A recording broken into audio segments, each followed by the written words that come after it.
Ha muerto Fidel Castro Ruz, Fidel Hipólito Castro Ruz, a los 90 años de edad. Qué interesante que su padre Ángel Castro murió a los 80 años de edad. Es una familia longeva. Pero han ocurrido alrededor de la muerte de ese alfa y omega de Fidel Castro. Han ocurrido cosas alrededor desde que se anunció la muerte de él, que nos invita a como Cicerón con un farol buscar la verdad. La verdad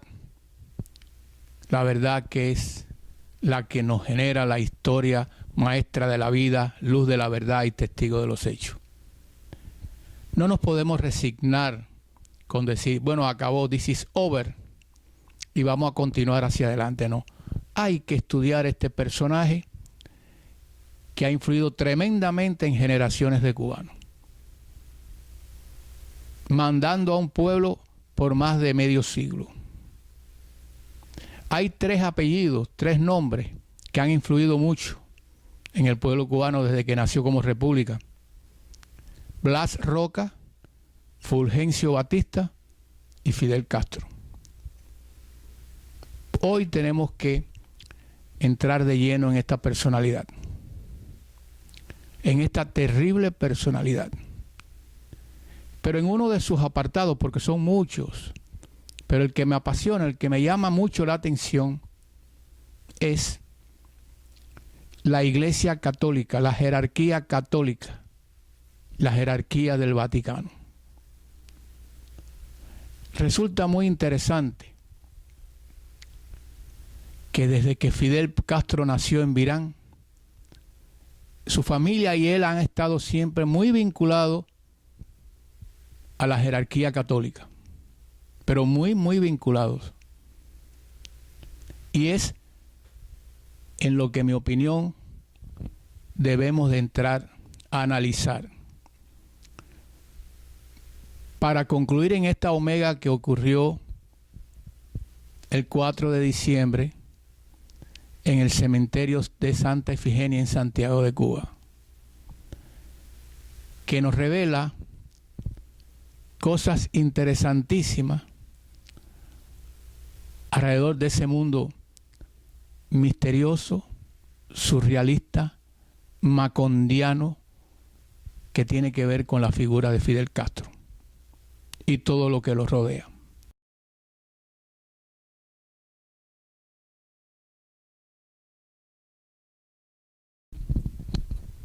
Al nacer Fidel Castro, el niño, su padre lo envió a casa del cónsul haitiano en Santiago de Cuba, al ser hijo ilegítimo. Entonces, es muy probable que esa criaturita sensorialmente hubiera recibido las primeras influencias de la práctica del vudú, muy común entre los haitianos.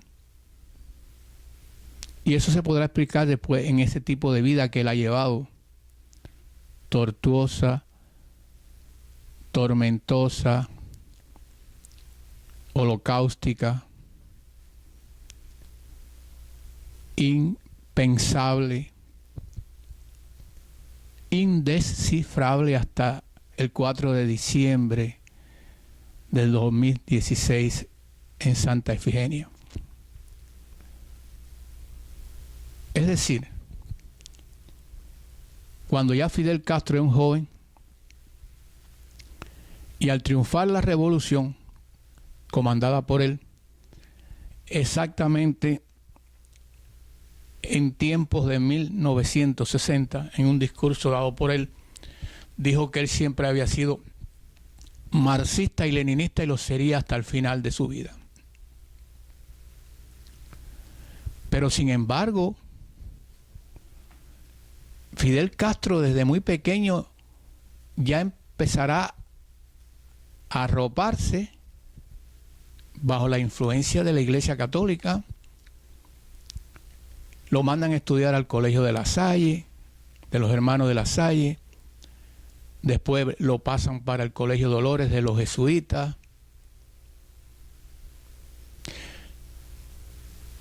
Cuando él se alza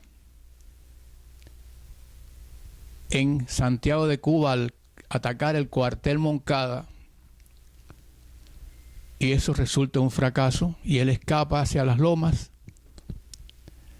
gracias a la influencia de Monseñor Pérez Cervantes, que no hubiera sido ejecutado.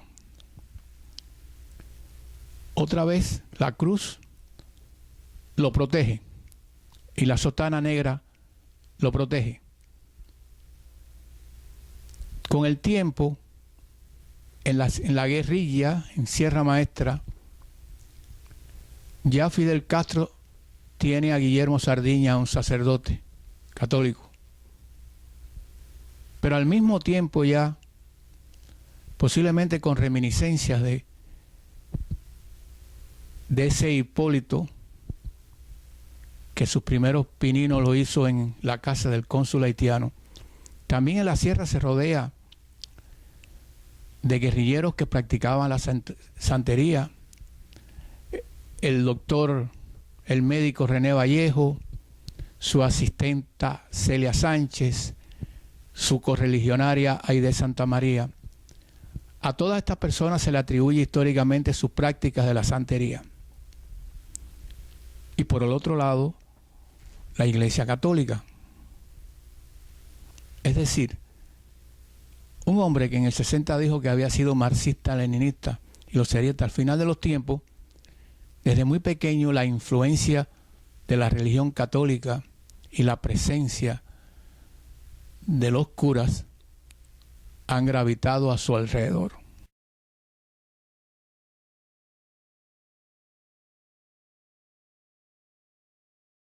Continuando con una constelación de figuras importantísimas del clero, arroparán la figura de Fidel Castro. Recordamos el enviado especial del Vaticano, Monseñor Sacchi, que iba a picar caña con Fidel Castro. El descendiente del patriota Carlos Manuel de Céspedes, de la Guerra de Independencia, también llamado Carlos Manuel de Céspedes. El cardenal Ortega, que por cierto estuvo hasta confinado en la JUMAP. Toda una constelación. Tenemos un caso único. El padre Miguel Ángel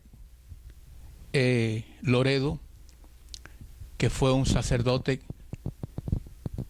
mandado a la isla de Pino, a la prisión, por haber protegido a alguien que se quería escapar en un avión. Se escondió en la iglesia del padre Miguel Ángel Loredo y como tanto fue procesado y enviado prisionero a Isla de Pino. En la historia de esta Cuba revolucionaria de Fidel Castro no ha habido ningún mártir, sacerdote, como sí lo hubo en la Guerra Civil Española y como sí lo hubo en la Europa bajo la bota soviética, padre Popielusco y otros. Es decir, que el largo historial de la Iglesia Católica alrededor de Fidel Castro, en la mayor parte de las veces contemplándolo y muchas veces actuando en forma cómplice, nos hace llevar a esta reflexión para que culmine el 4 de diciembre en el cementerio de Santa Ifigenia, y explicaremos por qué. Todos sabemos que en los años 70, pero es mejor antes, en los años 60, mediados de los años 60, el régimen comunista de Cuba creó la JUMAP, Unidades Militares de Ayuda a la Producción, para enviar a hacer trabajos forzados al campo, a la caña, todos aquellos desafectos de una forma u otra de la revolución. Muchas veces sin practicar ninguna acción contra el gobierno, solamente por proceder de sitios, de lugares que la revolución, el comunismo identificaba como adversarios, enemigos de la revolución. En el caso de los católicos, Muchos, pero muchos creyentes, practicantes de la religión católica en Cuba, por el solo hecho de ser eso, fueron enviados a los campos de trabajo forzados de la JUMAP. Incluso hasta Ortega Alamino, que después sería el cardenal de Cuba, muy cercano siempre a la figura de Fidel Castro de los Castro. Con esto quiero decir que ahí está el largo historial, que lo he hecho en una forma sintética aquí, nos demuestra siempre el vínculo tan cercano que hubo entre la Iglesia Católica y Fidel Castro, para culminar con la ida de 3 papas: Juan Pablo II, Ratzinger y Francisco. Ese es el saldo. Ese es el saldo de las relaciones entre una jerarquía de la Iglesia Católica y Fidel Hipólito Castro Ruz. Son verdades como puño que nadie puede negar.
En el año 1997 aparece en las librerías de Miami un libro publicado por Plazas y Yanés con el título Memorias de la hija rebelde de Fidel Castro, autobiografía de Alina. Fue definitivamente toda una explosión, una bomba que cayó aquí en los mentideros miamenses, al extremo que Juanita, la hermana de Fidel Castro, le declaró la guerra sin cuartel a su sobrina. Pero hay algo interesante, porque tenemos que incorporar ahora algo que escribió en su biografía la hija rebelde de Fidel Castro. Y en la página 12, Memorias de Alina, aparece este escrito: a Francisco Ruz, por más que hubiera nacido y vivido con sus memorias, los destinos en esa encarnación le eran adversos. La desidia total se describía sola. Tenía el hábito de darse por derrotado y fueron el viento del fracaso, los caracoles, los pedazos de coco de la adivinación y los huesos y palos duros de la prenda conga de su mujer, Dominga, los que pusieron a él en movimiento una mañana para recorrer la isla de un extremo a otro, huyéndole a la miseria. Salieron desde cerca de Artemisa, en una carreta tirada por un par de bueyos. Encaramó dentro de la carreta a su mujer y a sus 3 hijas. Tuvieron que recorrer más de 1200 kilómetros hasta llegar al Virán de su destino. La menor de las hijas se llamaba Alina. En la página 13 aparece esto: Francisco y Dominga habían atravesado la isla entera encimados en su carreta de infortunio. Llegados a Virán, poco más les quedaba que echarse con la familia al mar. Dominga se alambró el corazón y fue al encuentro de su última esperanza. Don Ángel: Señor, lo único que tenemos son mis brujerías y estas hijas. Escoja una de las tres y déjenos vivir en el bohío de arriba. Don Ángel había apreciado la viveza de la más chiquita, que tenía la edad de su hija Lidia. Ni un solo escrúpulo tenía esa niña, pero se le desbordaba una energía de alegría rebelde que no era la de esas guajiritas sumisas y vencidas a la que él había preñado con numerosos hijos sin pena, ni mucho menos gloria.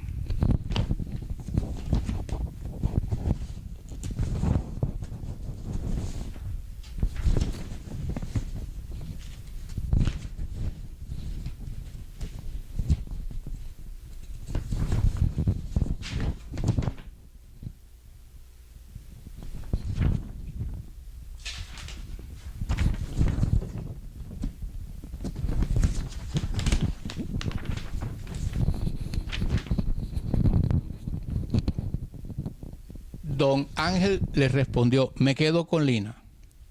Lina, hija del judío turco de Estambul y de cubana hechicera mezcla con mandinga, congo y carabalí. Estos, público amigos, señores, son los fragmentos del libro de memoria escrita por Alina Fernández, hija de Fidel Castro. Pie de grabado de una foto en la página 128 al lado derecho.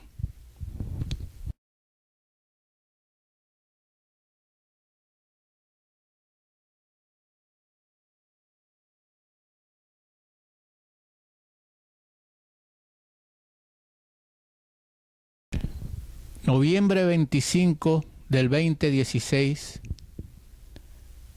compareció ante los medios de comunicación de Cuba Raúl Castro, el general de 4 estrellas, para anunciar al mundo, a Cuba, que Fidel Castro había muerto.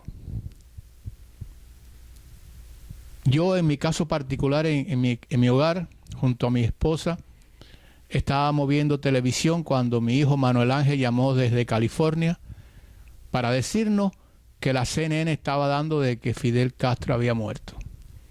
Inmediatamente, como un resorte, salté y traté de comprobar lo que mi hijo me decía. A esas horas de la madrugada realmente no había noticias de la muerte de Fidel Castro. Conecté con Fox News y ya estaban dando la muerte.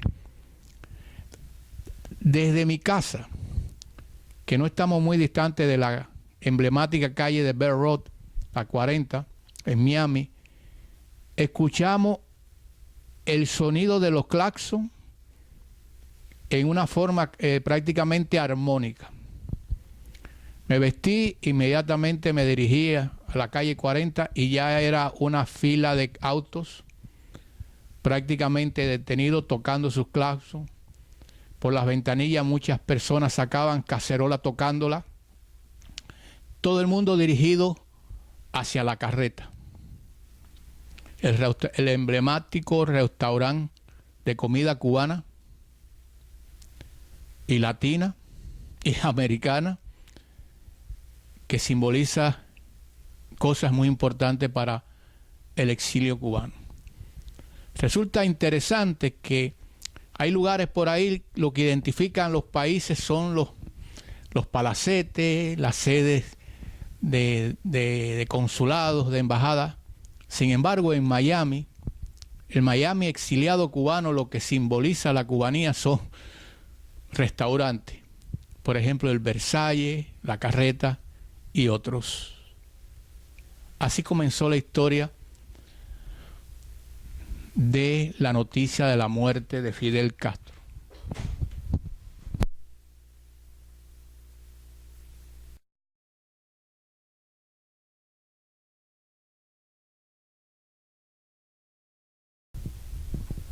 La noticia de la muerte de Fidel Castro corrió por el planeta como un reguero de pólvora. No de polvo, de pólvora, explosiva, conmovedora, impactante. Los actos que anunciaban que se iba a celebrar dejaron mucho que desear en cuanto a la cultura y la mentalidad de unos y otros. En primer lugar, el anuncio de la incineración del cadáver de Fidel Castro chocó incluso con la tradición de los líderes comunistas, que todos eran expuestos en su ataúd para que el pueblo pasara frente a ese personaje que habían determinado tanto, que había dictado tanto en las vidas de los seres humanos. No solamente los líderes comunistas, no, sino otros dirigentes importantes del mundo. Al morir, figuras de la cultura, figuras del arte, es decir, tradicionalmente el pueblo, el público, marcha delante del féretro con intenciones personales, privadas o alguna vez exteriorizadas de su sentimiento hacia ese que está expuesto ahí en el ataúd. Sin embargo, Cuba le negó esa posibilidad al mundo y al pueblo de Cuba de poder dar el último paseo frente al hombre que en esa plaza de la Revolución había cambiado todo, lo había removido todo, había dejado huellas en el pavimento de las esteras de los tanques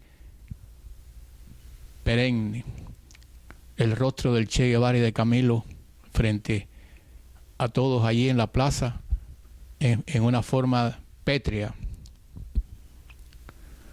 acompañando al apóstol de la independencia de Cuba, José Martí.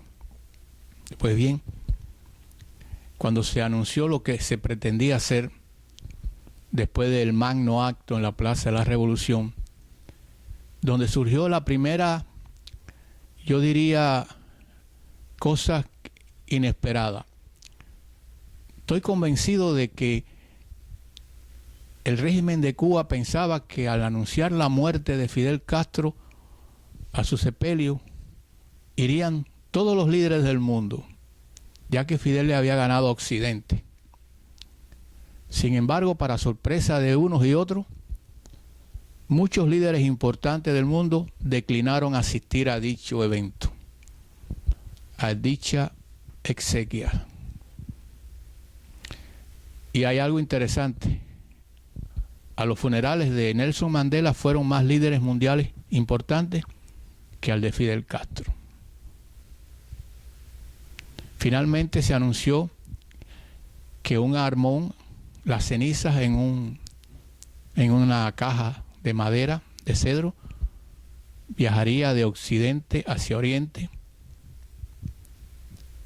más o menos imitando, pero en dirección contraria a lo que había hecho Fidel desde la sierra hasta La Habana.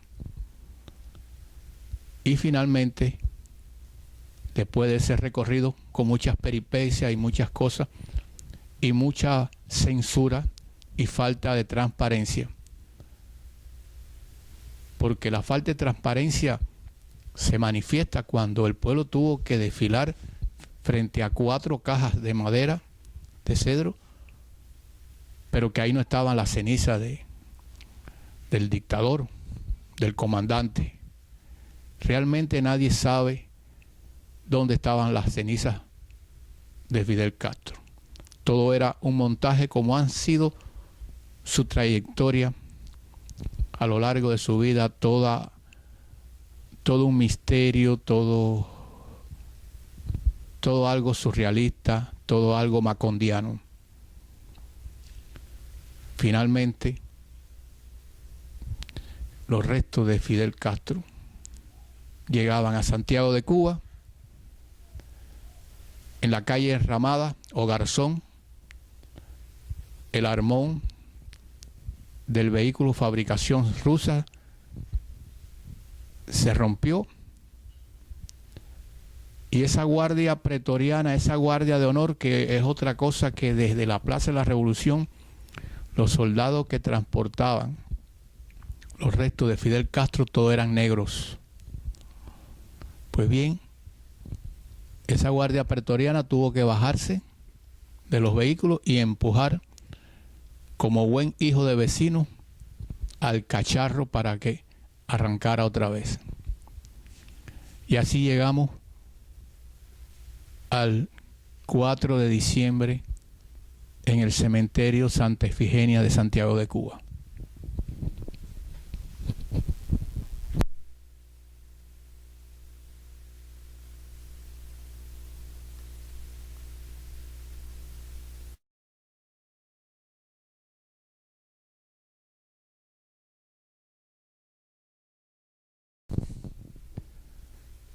Pudiéramos convenir desde el 25 de noviembre hasta el 4 de diciembre que todo lo acaecido alrededor de la muerte de Fidel Castro ha sido una mezcla de surrealismo, a lo Macondo, de misterio, de sobresalto, de cosas inesperadas, salida al paso, y algo muy importante, que al final de la vida de Fidel Castro realmente no sabemos cómo realmente era él. De la misma forma que su cadáver nunca apareció, todo estará rodeado de misterio, de oscuridad, de falta de transparencia.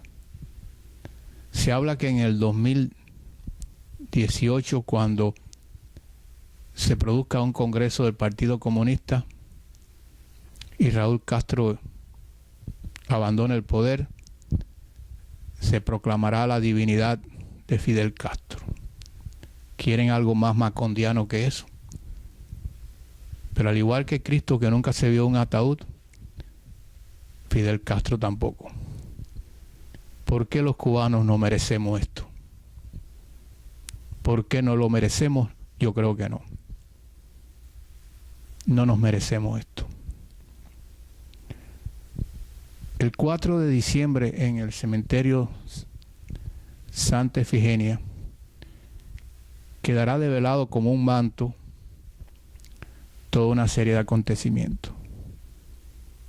El pueblo de Cuba se vino a enterar mucho después que en los años 70, en un periplo que hizo por África, Fidel Castro se hizo santo, en la mejor tradición de la santería que se practicaba en la Sierra Maestra. Y aparecen fotos de él rodeado de babalaos, todos de blanco. Al mismo tiempo, la incineración no forma parte de la tradición del cristianismo, aunque en el Concilio Vaticano número 2 se aceptó la incineración, pero tradicionalmente en la mente de los cristianos, cuando muere alguien hay que enterrarlo bajo tierra. Cuando vino ante nosotros el escenario, la escenografía de donde iba a ser depositado las cenizas de Fidel Castro, lo que nos encontramos fue una gigantesca piedra, que ahora se nos informa que hace 2 años antes fue traída de la Sierra Maestra y llevada al cementerio Santa Efigenia, donde iba a reposar la tumba de Fidel Castro. Las piedras forman parte de la tradición judía que se pone en los sepulcros donde las personas están enterradas. La piedra para ellos significa cosas muy importantes, muy simbólicas. Por ejemplo, la piedra de la honda de David, que derrotó al gigante Goliat. La piedra para ellos es muy simbólica. ¿Y por qué entonces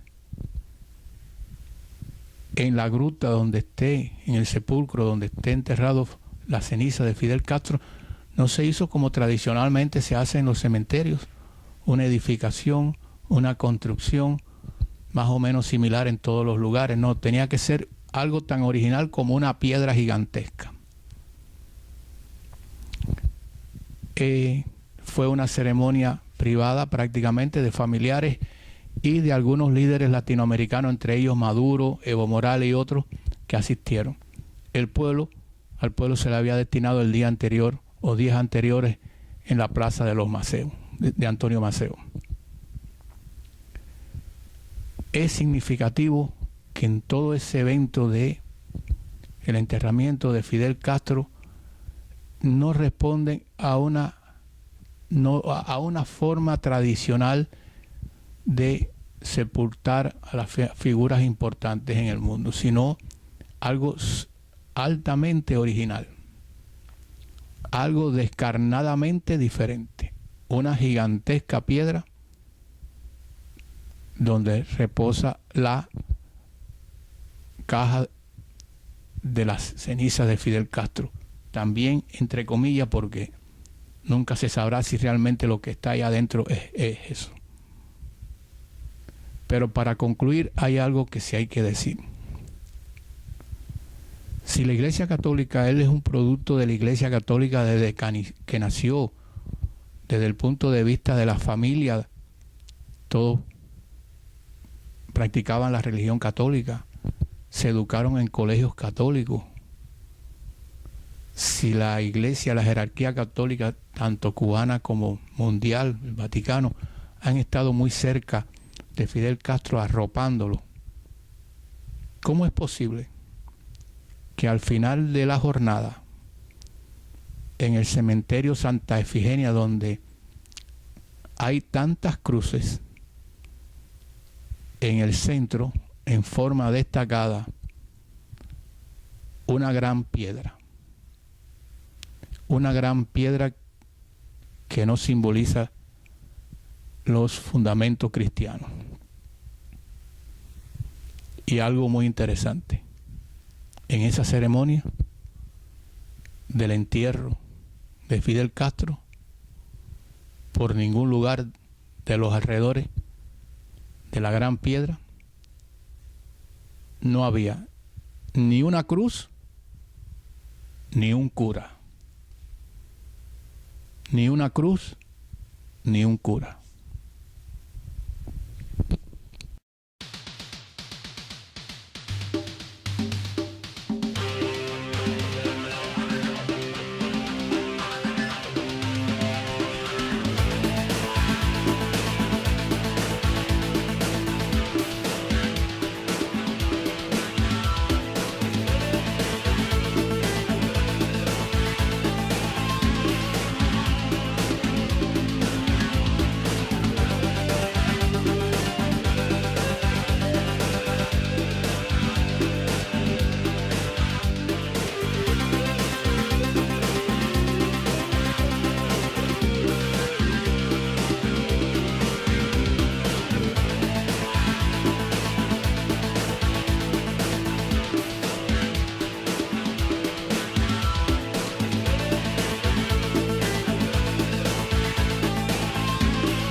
Micaela se fue pa' otra tierra buscando caminos,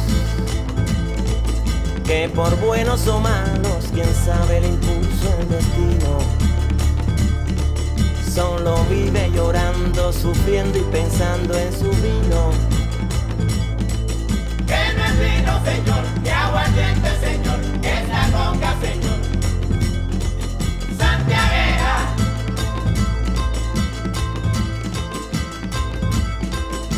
Nada la contenta, solamente piensa y solo la atormenta el dolor.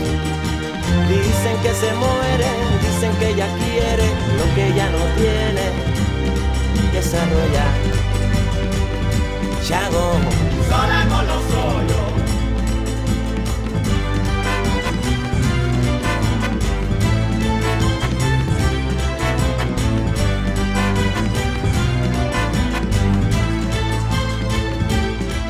Micaela se fue y solo vive llorando. Dice que la conga es lo que está extrañando. Que si me falta la conga me zumbo y me mando. Pero Micaela vive recordando. Un farsante me dijo que yo era rockero